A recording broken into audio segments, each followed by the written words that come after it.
You're listening to Rabbi Aryeh Wolbe of Torch in Houston, Texas. This is the Jewish Inspiration Podcast. Good evening, everybody. Welcome back to the Mussar Masterclass. We are in the middle of the gate of slander. Last week, we began this journey speaking about slander and its devastating impact on mankind, on those who listen to it, and those who speak it. And we are in the Treasure for Life edition of the Orchos Tzaddikim, Ways of the Righteous, on page 777. All right, 777. We're middle of the page for day number 140. And the Orchos Tzaddikim begins as follows. HaMesaper dvarim shegormim im nishma ish mipi ish lahazik lechavero hein begufa hein b'amono va'afilu lahotzer lo o lahafchido harei ze Lashon Hara. He says, anytime you open your mouth and share words that do damage to your friend, whether the damage be physical, whether it be emotional, whether it be financial, it doesn't make a difference. It's Lashon Hara. Anytime what your words cause damage to another person is considered Lashon Hara. Ha'omer dvar sod l'chaver. Someone tells his friend a secret. Osor legalosa below rishus. You are not allowed to reveal it without permission. V'chol hane'emar b'fnei shlosha, and anything which is said in front of three people. Osu kamo yadu al hakol v'im siper echad min hashlosha ein bo mishum Lashon Hara. So there's something called apet, which is speaking in front of three people. Once you speak, you say something in front of three people, it's considered, even if you say it's private, it really doesn't make a difference. Once you say something in front of three people, it's considered as if it's public information, and they are not obligated to keep it a secret.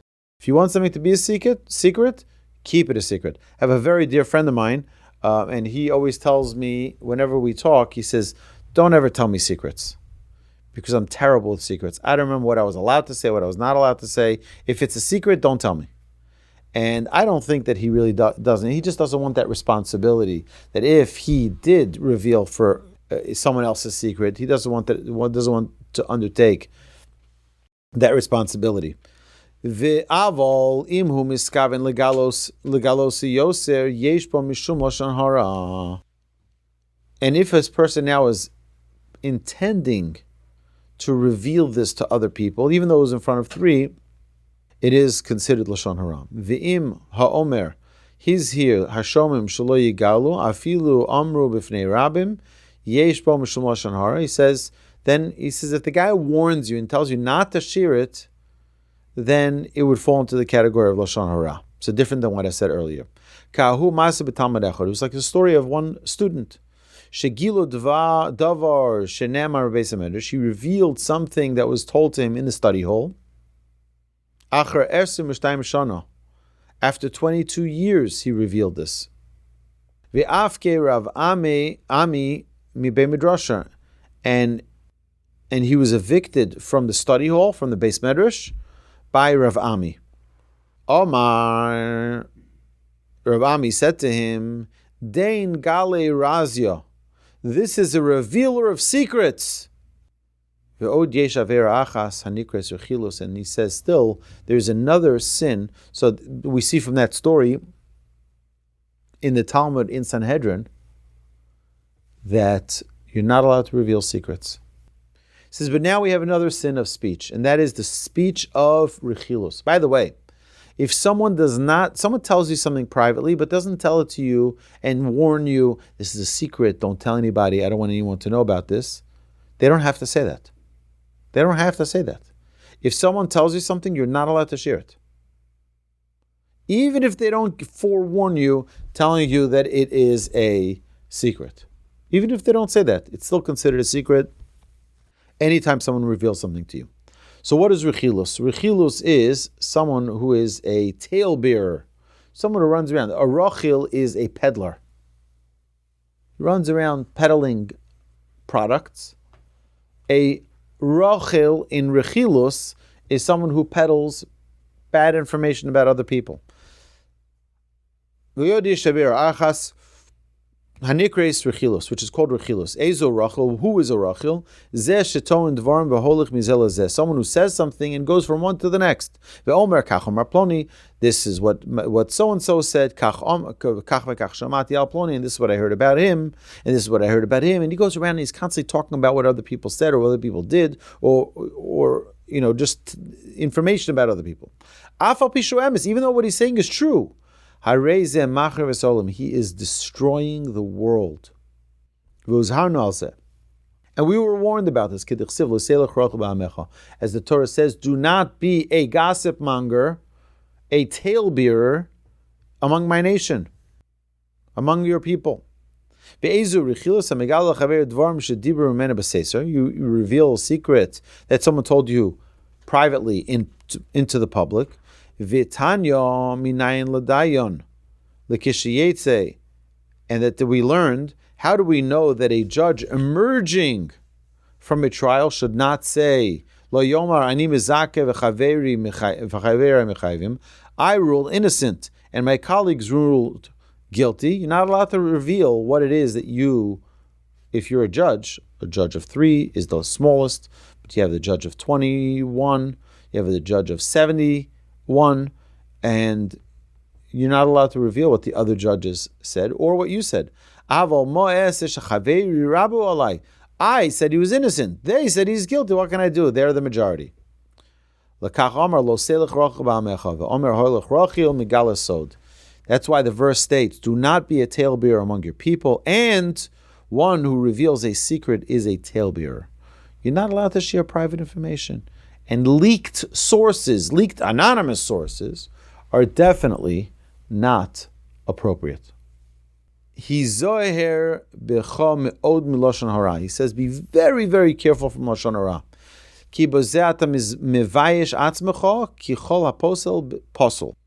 This is something that we've said so many times in the Talmud. The Talmud says in Kiddushin that if you see the flaw in another person, you talk about the flaw of another person, just know you're really talking about yourself, the Talmud says.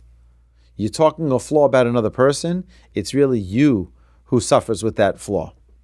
He says, olam, v'darko lifsol bnei adam b'mumo, ki mum sheyesh bo, hu munach tamid kol hayom belibo, v'kevan shuhu belibo, hu motzio misbifiv. He says, guard yourself greatly against slander, for through it you shame yourself. One who invalidates others is himself invalid. He cannot speak well of others and tends to brand them with his own faults. You see the flaws in others. Why do you see the flaws in others? Because it's glaring to yourself. It's the mirror in front of you. You see in others the flaws that you have. And this is a very harsh truth that the Talmud teaches us here. Ki kol adam nivchan v'nikar bidvarov ketzad. He says every person is identifiable, is recognized and perceived by the words that he uses. Imtira, he says, how is this so? Imtira adam shu ragil shabeach nashim v'ledaber mehem tamid dalacha shu ov nashim. If you see a guy in the habit of always praising women and who speaks of them always, he's known to be a womanizer. He's known to be someone who loves women. You have to identify that.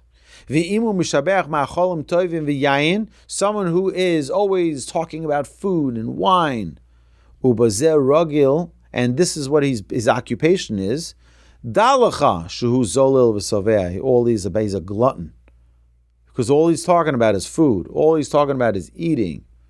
And same thing, someone who only talks about cars, someone who only talks about houses, fashion, materialism. Torah. What you talk about is what you are. And this is a verse that he may bring here from King Solomon. He says, Ish kefi mahalalo.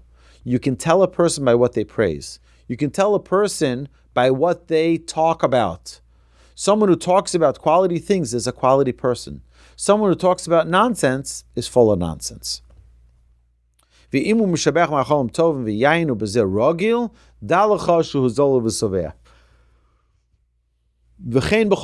so it is with everything. V'ra'aya min pasuk, and I'll tell you a proof of this from the verse.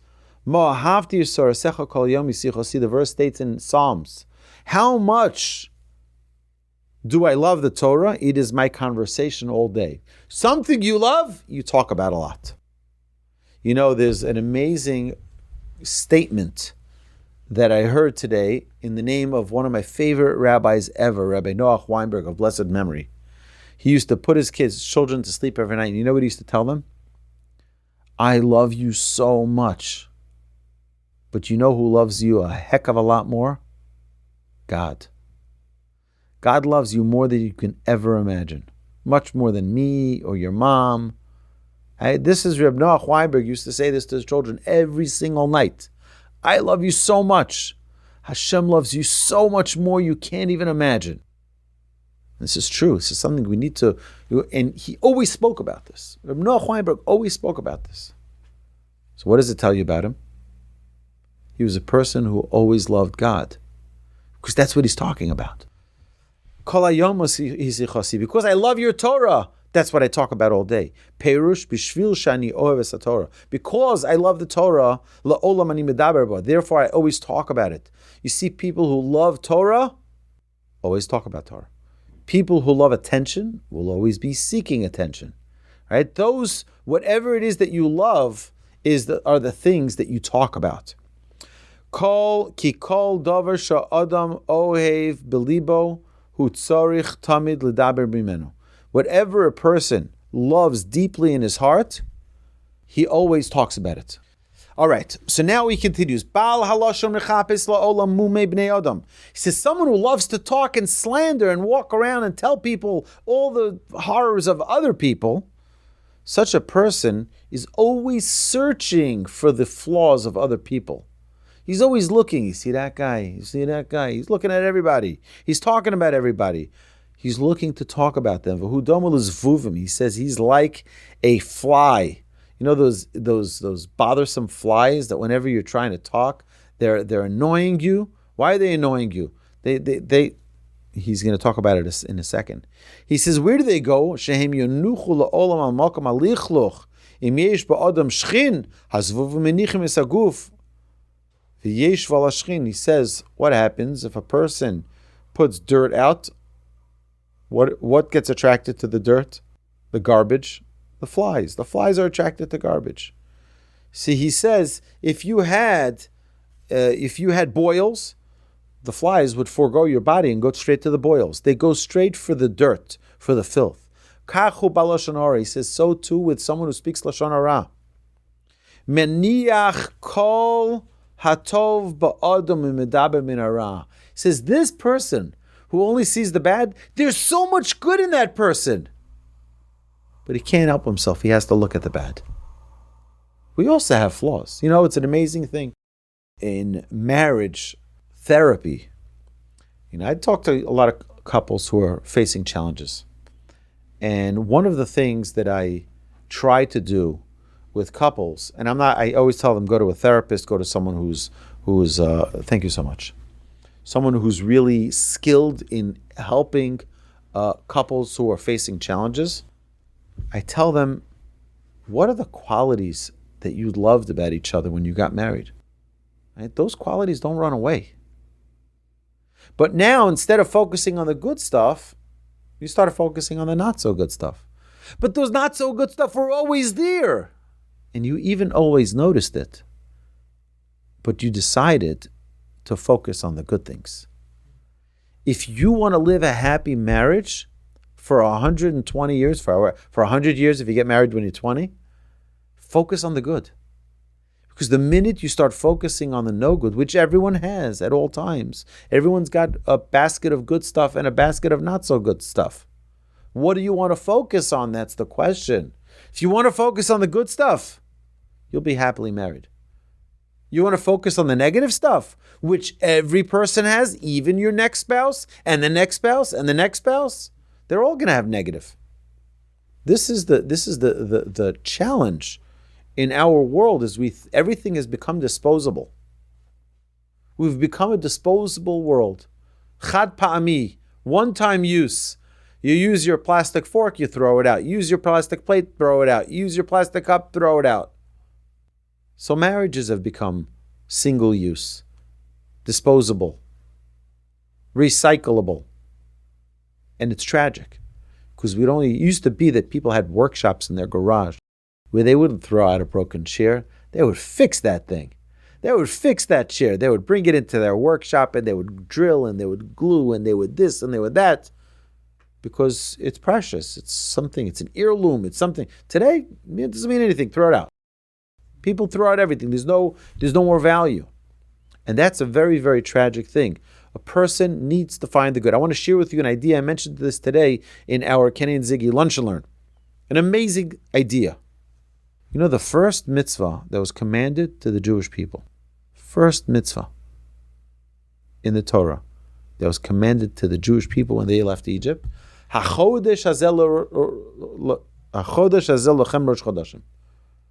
the month has the beginning. It's called Rosh Chodesh. Should be Rosh Chodesh, the laws of Rosh Chodesh. When you see a new moon, you see the new sliver of the moon. It's the Rosh Chodesh. This, of all things, this is the mitzvah, the first mitzvah, the most important mitzvah that you give the Jewish people.